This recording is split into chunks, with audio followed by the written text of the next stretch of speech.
This video covers how to change the blend doors in a Jeep Grand Cherokee.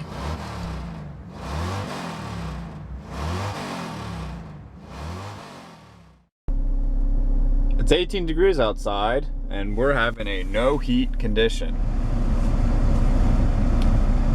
So we're going to show you how to diagnose this.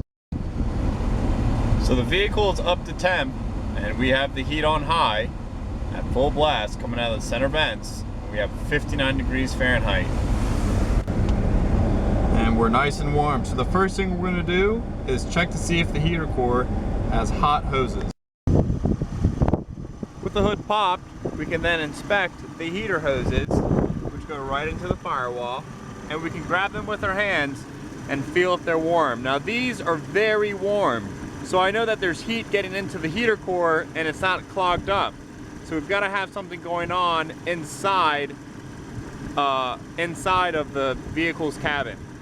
Since we've already confirmed that we have great heat going into the heater core and out of the heater core, we're going to check for codes using the HVAC display. So we're going to start by turning the ignition to the on position.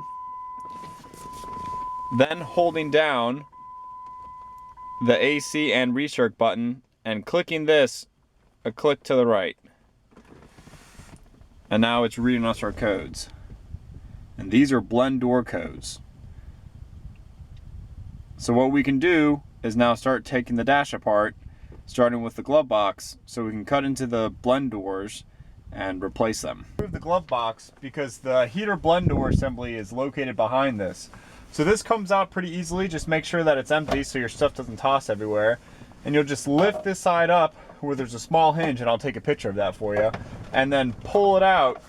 And once that gets over that little hinge, you'll then be able to lower it down, lower the glove box down, and pop it right out. So these are your 3 tabs that hold it into place right here. And now we're looking at this little servo motor which controls the blend doors. So to remove the servo motor, you're going to just lift this tab up right here on this connector and pull it out of the way, just like so. Then you'll have a Phillips head screwdriver.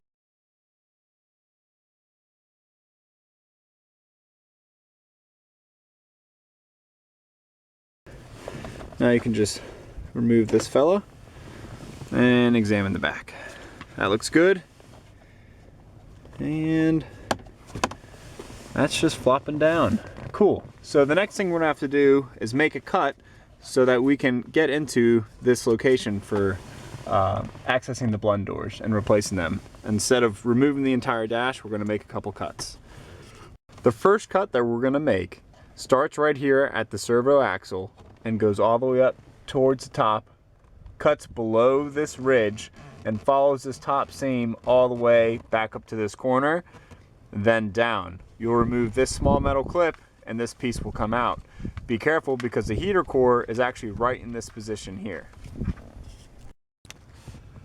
Alrighty, so I suggest that you use a Dremel for this, but since I don't like vacuuming and I've worked with plastic a bunch, I'm just using a soldering iron with a welding tip pretty much, just to cut this so it's nice and neat and uniform.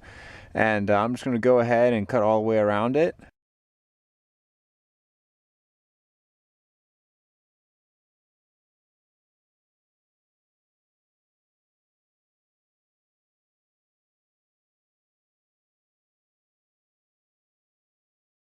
Then we're going to remove this clip and pry this off.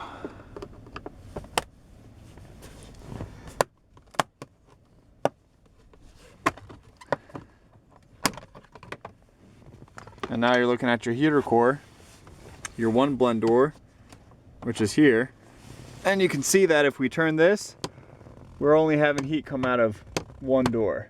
So the next thing we're gonna have to do is cut this door back here and cut that off, and then we'll be able to get to the other blend door.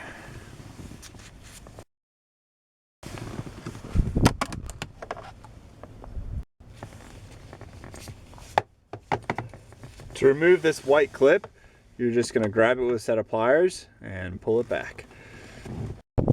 Alright, so I had to move the camera there so I could get some grip on the pliers. But once you move that white clip, this is what the clip pulls out of. It just pulls right out of that little axle assembly. Then you can grab the blend doors and pull the blend doors out. Alrighty, so we're going to go ahead and install this. I got the doorman part, and that's the axle and the two doors that it comes with. I had to disassemble it. What I did is I hammered the axle that comes on the two doors out because it just presses in, and I put a screwdriver and a hammer so I could get it out. I wasn't able to get it out with just pliers. So once you get it apart, you're able to put the doors back in and start the reassembly process. So you'll put your doors in place. So I'm going to go ahead and put the first door in this away. The second door, and put that in the position. Start on the reinstall. I put a little bit of lube inside these doors to help everything slip into place, because it is very difficult to do this job in the sub-zeros. It's actually 18 degrees, but it feels super cold. So we'll just put this guy on, and you just put that right back onto its little latch, and then this guy will just go right here into this portion of the door. You'll clock the axle with the coordinates of these two tabs, which help limit the servo motor so that the doors can tell when they are closed. So that's slipping right on in, and then we're gonna get that through the next door too.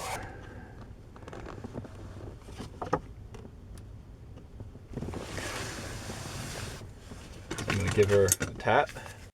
All right, so the wrench tap wasn't working, so I got a hammer to tap it in the rest of the way. And now we can move the doors.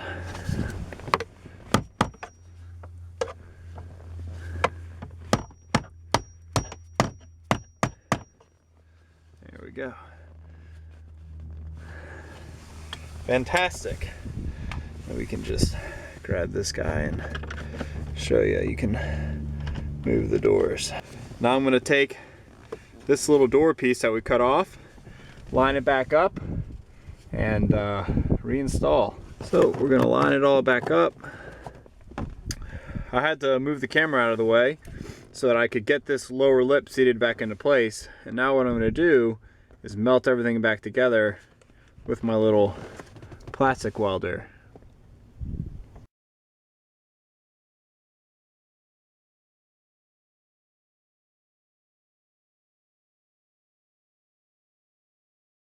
So we have everything plastic welded back together.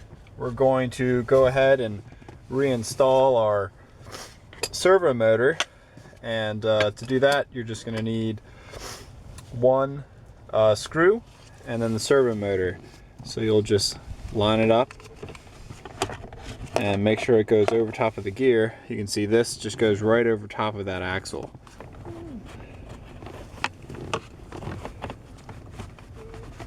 Alrighty, so now we're on.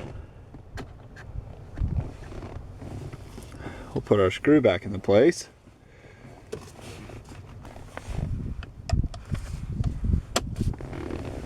Put your screw back in. You grab your electrical connector, bring that back down, and plug it in. Now you'll turn the car back on and allow the servo to do its self-recalibration test.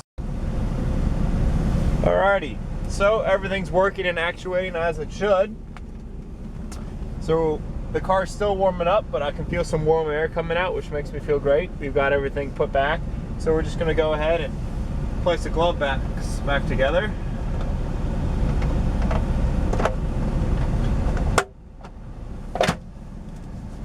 there you go. Heat. Finished. Don't forget to like, comment, and subscribe.